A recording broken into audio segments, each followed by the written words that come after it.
Hello mga sangkay, mga kalingap! Welcome back to my channel. Ito po muling yung sangkay na si Sangkay Lons muling nagbabalik. Kumusta? Kumusta kayong lahat? Sana nasa maayos na kalagayan ng lahat. Mapa dito sa Pilipinas or sa mga nasa ibang bansa, dobling ingat tayo, no?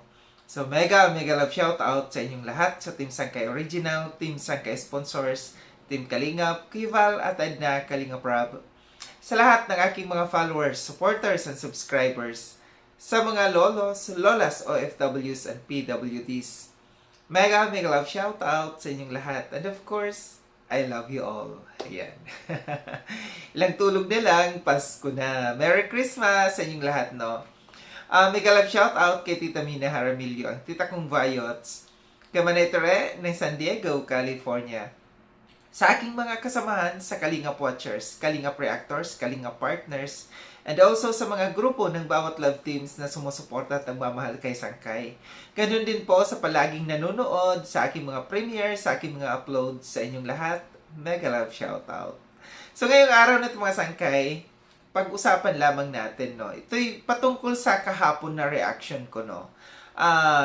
Patungkol dun sa live ni Kuya Val, na sinasabi ni Kuya Val na kanyang haharangin na at ipinagbabawal ni Kuya Val, no, na magkaroon ng mga reactors si Ruel of Malalag. Ngayon, doon sa aking reaction video na yon, sobra lamang akong nalungkot kasi sobrang dami-daming mga bashers ni Kuya Val doon.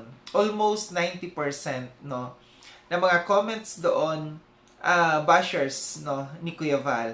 And mga galing sa Rochelle community na hindi sila sang-ayon doon sa mga sinabi ni Kuya Val na kanyang pagbabawalan, no, na magkaroon ng mga reactors si Ruel of Malalag, no. And patungkol nga dito sa konektado dito si Canoli, no. Ngayon, sa mga comments doon na mga sinasabi na may mga nagsasabi doon na bakit daw nakikialam pa si Kuya Val dahil nga daw hiwalay naman, hindi na kalingap ang sina Ruel of Malalag. Ngayon, gusto ko lamang pong ipaalala sa lahat ng mga bashers, ano, and sa mga nanonood, no, na si Ruel of Malalag ay still kalingap, no, still kalingap pa rin sila. Hindi porket hiwalay na sila, may pangalan na sila na Rochelle Community, wala na sila sa kalingap, no. Kaya nagsalita si Kuya Val, no, dahil meron pa rin siyang karapatan, no, na mamahala dito sa kay Ruel of Malalag, no. Tandaan natin si Ruel ay naging kalingap partners, no, bago humiwalay, and si Rachel Morales naman ay beneficiary ng kalingap. Kaya yung Rochelle Community para siyang branch, no? Kung sa kumpanya, para siyang branch ng Kalingap. And Rochelle Community is still under the supervisory or supervision of Kalingap, no? Andiyan pa rin ang karapatan ni Kuya Val. Kaya po nagsalita ng ganun si Kuya Val dahil meron pa rin siyang karapatan, no? Meron pa rin siyang karapatan sa pangangalaga kina Ruel of Malalag. Kaya yung mga bashers po dyan, sana magdahan-dahan tayo. Sana malaman ninyo na ang Rochelle Community ay hindi po yan hiwalay sa Kalingap. Still connected pa din sa Kalingap, no? Ang Rochelle Community. So, sobra lamang akong nalungkot, no, na marami palang mga viewers na hindi nila naintindihan, no? Na ang buong akala nila ay wala ng karapatan si Kuya Val, no, na mamahala or mag-supervise dito sa Rochelle Community. Hindi po magsasalita si Kuya Val kung alam niyang wala na siyang karapatan dyan, no, sa community ni Ruel. Andyan pa rin yung pangangalaga. May karapatan pa rin si Kuya Val. Ulitin ko, Rochelle Community is under the supervision or supervisory of Kalingap ni Kuya Val, no. Ngayon, dahil nga konektado doon, no, sa kay Canoli, yung pagsasalita na yun ni Kuya Val, kaya nga sabi ni Kuya Val na kung ako kay Canoli, bumalik na lang sa Kalingap, no. nagsalita si Cannoli dito. Sabi niya siya ay hindi reactor. At marami tayong mga nababasa din na mga comments na sinasabi na si Cannoli ay hindi reactor ng Rochelle community kundi siya ay isang sponsor, no. Ngayon, so yung sinabi dito ni Cannoli, nagpaliwanag si Cannoli na sinasabi niya ay hindi siya reactor kundi siya ay promoter, no. Promoter ng Rochelle community. Dito sa social media, kung sa YouTube lang, no, kung anong ibig sabihin ng promoter at saka reactor, kung iisipin natin dito lang ha, tandaan po ninyo, kung dito lang sa YouTube, no, parang iisa lang ang ibig sabihin ng promoter at saka ng reactor. Pero in general, sa ibang mga sangay, sa ibang mga kung ano-anong diyan, magkaibang promoter at saka ng reactor. Ito, basahin ko sa inyo, no, kung anong ibig sabihin in general sa reactor. Ang reactor ay, sabi dito, para sa akin ang reactor ay isang sub o kapalit ng isang actor upang palitan ang kanyang script at ang ibang actor naman ang gagawa sa kanyang proyekto. Sa industriya ng pelikula ito na sinasabi. Kaya sinasabi ko maraming ibig sabihin. Ito yung binasa ko para sa industriya ng pelikula. Iba naman yung dito sa YouTube, ang ibig sabihin. Explanation dito. Ang isang tao o bagay na tumutugon o sumasailalim ng reaction. Yun ang explanation. Isang tao o bagay na tumutugon o sumasailalim ng reaction. So, in general ito. Ang ibig sabihin naman ng promoter, in general din. Hindi dito sa YouTube. Kasi ulitin ko, iba't ibang definition ang sa bawat sangay ng kung saan grupo.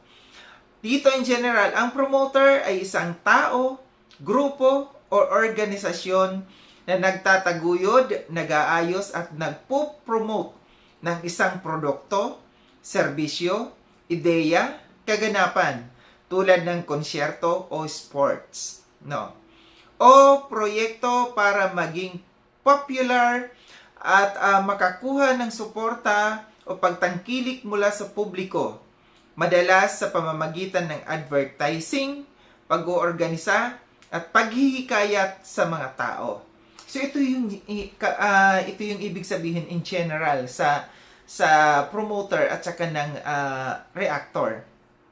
Kung iisipin natin dito lamang tayo, wag nang tayong lumabas kung saan. Dito lamang tayo, no, sa loob ng YouTube.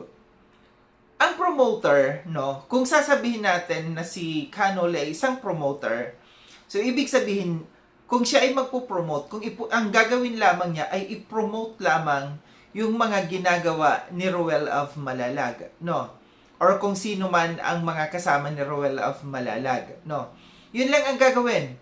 Ipo-promote lahat, no? Lahat ay positive. Walang negative reactions. Kasi promoter ka eh. So itataas mo, i-uplift mo yung grupo.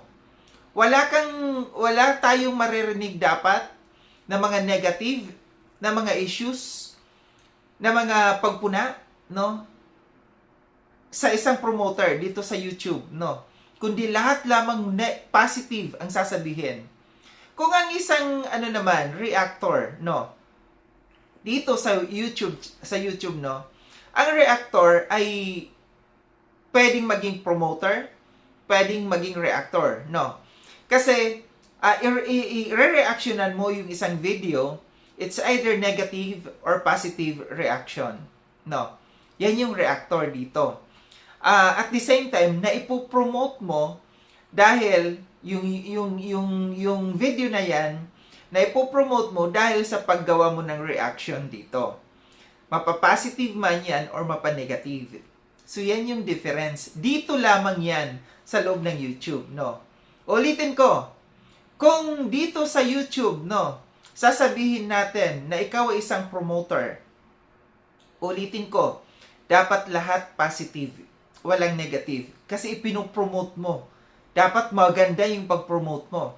Dapat wala kang mga issues na itatapik. Wala kang mga negative, no? Wala kang reactions na gagawin. May mga sumalungat man, may mga maririnig ka man dyan, may mga mababasa ka man mga comments dyan sa live mo, dapat hindi mo entertain. Kasi hindi ka magiging promoter dyan. Magiging reactor ka na dyan. So sana malinaw, no? Sana malinaw ang lahat, no? Ngayon na nagsalita na si Canoli na siya ay isang promoter, no, ng Rochelle community, dapat lahat ay positive ng gagawin niya.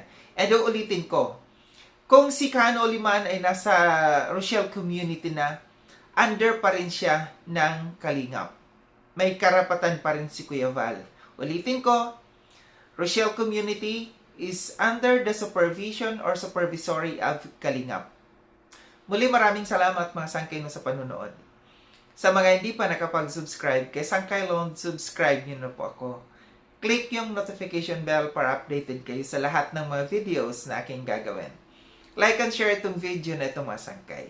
Kita-kits tayo ulit sa susunod na video na aking gagawin. Ingat kayo sa ang dako ng mundo mga kinaroroon. Paalam na mga sangkay mga kalingap, paalam.